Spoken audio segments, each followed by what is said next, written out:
আবারও স্বাগত একুশে বিজনেসের সঙ্গে আছি মহিমা পলে। দর্শক, এখন রয়েছে দেশের ব্যবসা বাণিজ্য পরিস্থিতি নিয়ে বিশেষ আলোচনা।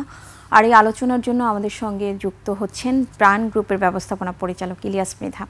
দর্শক, একুশে বিজনেসের এই অংশটি দেখবেন আলোক হেলথ কেয়ার অ্যান্ড হাসপাতালের সৌজন্যে, powered by national agri care group. আপনাকে স্বাগত আমাদের আজকের অনুষ্ঠানে। ধন্যবাদ আমাকে স্বাগতম জানানোর জন্য। জি, শুরু করতে চাচ্ছি কৃষি প্রক্রিয়াজাত পণ্যের বাজার দিয়ে। বর্তমানে যেহেতু ছোট বড় মিলিয়ে প্রায় 800 থেকে 1000টির মতো কৃষি প্রক্রিয়াজাত প্রতিষ্ঠান রয়েছে বাংলাদেশে।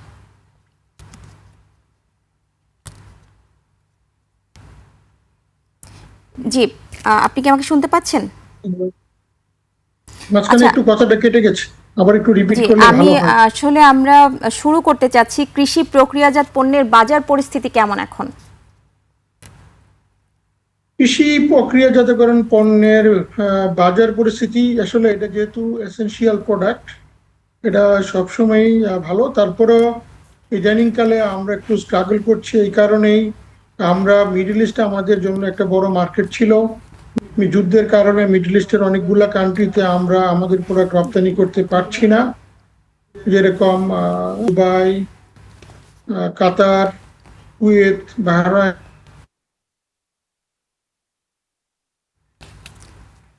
জি, আপনি কি আমাকে শুনতে পাচ্ছেন? জি, জনাব ইলিয়াস মৃধা, শুনতে পাচ্ছেন আমাকে? সৌদি আরবের অংশ শেষ, এগুলাতে আমাদের রপ্তানি বন্ধ আছে।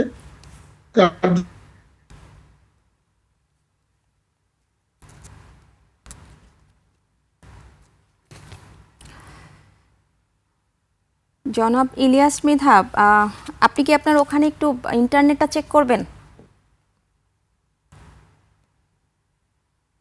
হ্যালো, আমাকে শোনা যাচ্ছে? জি, এখন শুনতে পাচ্ছি, বলুন। বলবো? জি,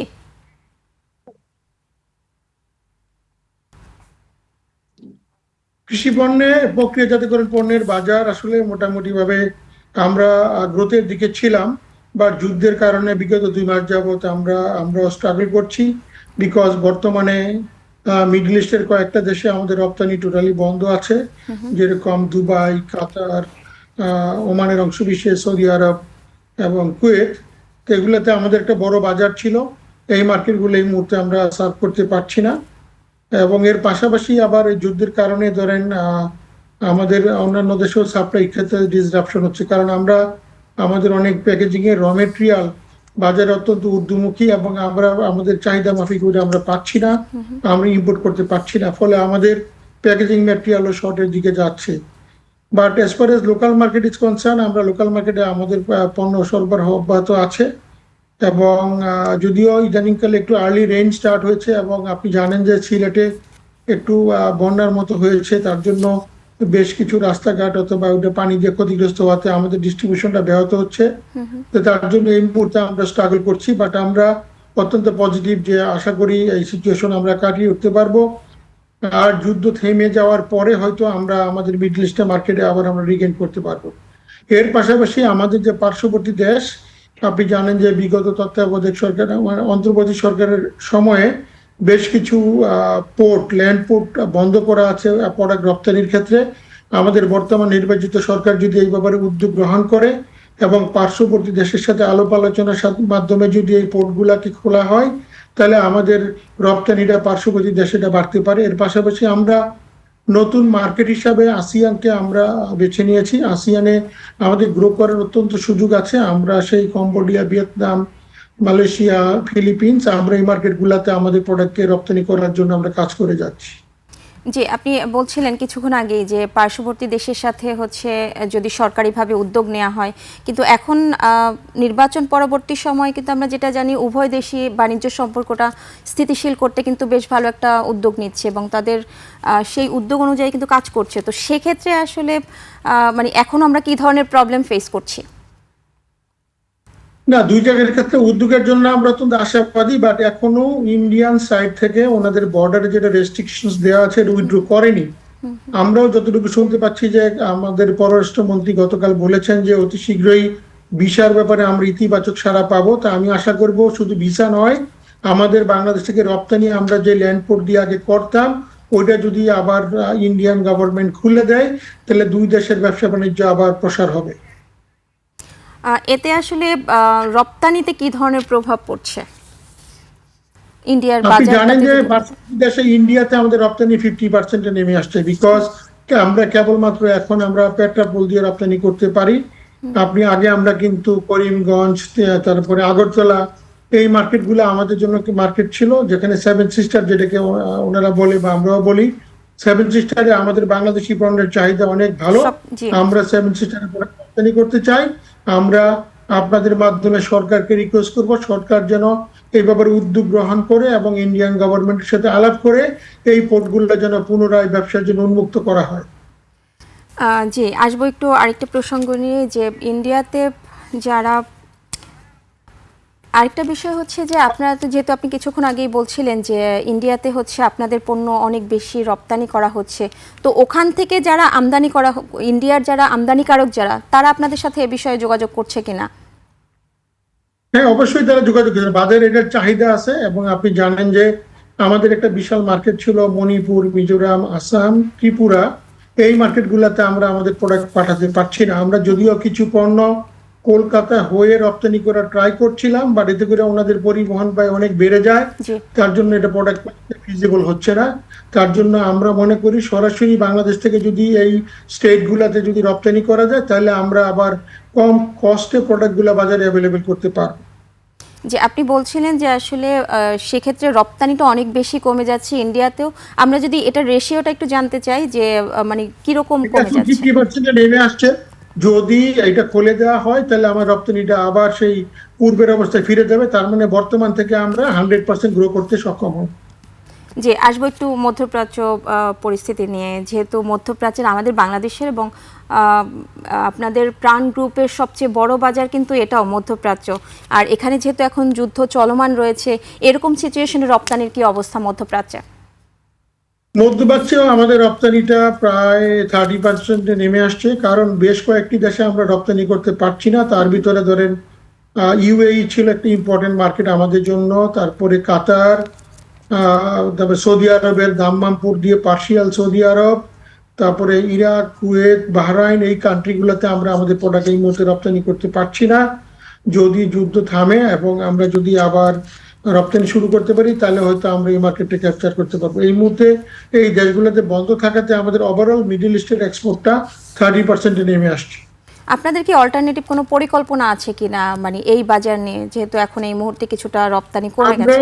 আমরা মিডল ইস্টের ব্যাপারে অল্টারনেটিভ আমরা চেষ্টা করছি যে যদি ওমানের মাধ্যম দিয়ে আমরা প্রোডাক্টটা এক্সপোর্ট করে ল্যান্ড পোর্ট দিয়ে যদি দুবাইতে নিয়ে যাওয়া যায়, এতে করে প্রোডাক্টের কস্টিং বেড়ে যাচ্ছে। আমরা তারপরে চেষ্টা করে যাচ্ছি। এর পাশাপাশি আমরা নতুন বাজার হিসাবে আমরা আসিয়ান মার্কেটে ফোকাস করার চেষ্টা করছি। ফিলিপিন, তারপরে ভিয়েতনাম, কম্বোডিয়া, থাইল্যান্ড, মালয়েশিয়া, এই মার্কেটগুলোতে যদি আমরা আমাদের প্রোডাক্টের বাস্কেটটাকে বড় করতে পারি, এখানে আমরা ফোকাস করে ট্রাই করছি যেন আমরা মিডল ইস্টে অথবা ইন্ডিয়াতে যতটুকু এক্সপোর্ট কমেছে তার কিছুটা হলেও যেন আমরা ক্ষতি পুষিয়ে নিতে পারি, তার জন্য আমরা চেষ্টা করে যাচ্ছি। এটা এখন কোন পর্যায়ে আছে, যে যে আসিয়ানে আপনারা নতুন বাজার হিসেবে অল্টারনেটিভ বাজার আমরা দেখছেন? ইতিমধ্যে আমরা ফিলিপিনে রপ্তানি করছি এবং ভিয়েতনামে এবং কম্বোডিয়াতে আমরা রপ্তানি করছি। মালয়েশিয়াতে আমরা আগে থেকেই করতাম। আমরা এখনো পুরোপুরি ভাবে ইন্দোনেশিয়া শুরু করতে পারিনি। থাইল্যান্ডে আমরা ওইভাবে এখনো শুরু করিনি। আমরা এটা নিয়ে কাজ করছি, আমাদের টিম কাজ করছে। আমরা অত্যন্ত আশাবাদী এই মার্কেটটা ভালো হবে। তবে আমি একটা শুধু বলবো, যেরকম ইন্ডিয়া আসিয়ানের মেম্বার হওয়ার জন্য ইন্ডিয়া থেকে যে প্রোডাক্টগুলা আসিয়ান কান্ট্রিতে যায় সেটা হলো জিরো ডিউটিতে যায়। বাট আমরা বাংলাদেশ যেহেতু আসিয়ানের মেম্বার নই অথবা আমাদের সাথে কোনো এফটিএ নেই, তার জন্য আসিয়ান কান্ট্রিতে আমাদের প্রোডাক্টগুলো গেলে আমাদেরকে 10% ডিউটি দিতে হয়। এতে করে কস্টিংটা বেড়ে যায়। আমাদের সরকার যদি আসিয়ানের সাথে এফটিএ সাইন করে অথবা আসিয়ানের মেম্বারশিপের জন্য চেষ্টা করে, তাহলে কিন্তু আমরা এই ক্ষেত্রে ব্যবসাকে আরো সামনের দিকে এগিয়ে নিয়ে যেতে পারবো। আমাদের এক্সপোর্ট অনেক গুণ বেড়ে যাবে। জি, আমরা এই কৃষি এই সেক্টর নিয়ে হচ্ছে আরো বিস্তারিত আলোচনায় ফিরবো, তার আগে একটু বিরতি নিয়ে আসছি। দর্শকের পর্যায়ে নিচ্ছে একটা বিরতি, ফিরবো একটু পরেই, ততক্ষণ সঙ্গেই থাকুন।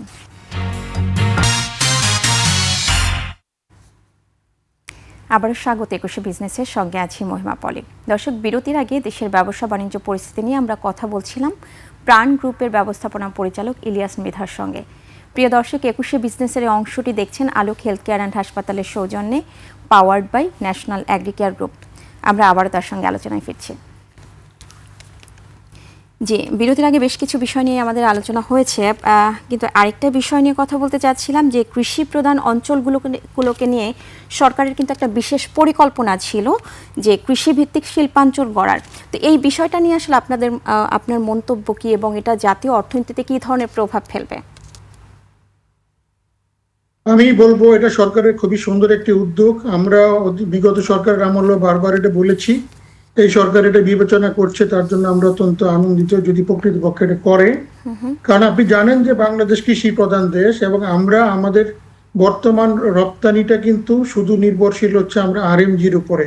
আমরা যদি বাংলাদেশের এক্সপোর্টকে ডাইভার্সিফাই করতে চাই এবং যদি রুরাল এমপ্লয়মেন্ট বাড়াতে চাই, তাহলে প্রচুর পরিমাণে কিন্তু কৃষি এবং কৃষি প্রক্রিয়াজাতকরণ শিল্পে বিনিয়োগ করতে হবে। এক্ষেত্রে আমরা সরকারকে আবারও রিকোয়েস্ট করব, বাংলাদেশের কয়েকটি কৃষি পণ্য যেদিকে বেশি উৎপাদিত হয় ওই এলাকায় যদি স্পেশাল ইকোনমিক জোন প্রতিষ্ঠা করে এবং যদি অল ইনফ্রাস্ট্রাকচার ফ্যাসিলিটি অ্যাভেলেবেল করে, তাহলে কিন্তু কৃষক তার পণ্যের প্রকৃত মূল্য পাবে এবং সেটাকে আমরা প্রসেসিং করে দেশীয় বাজারে এবং রপ্তানি করতে সক্ষম হব।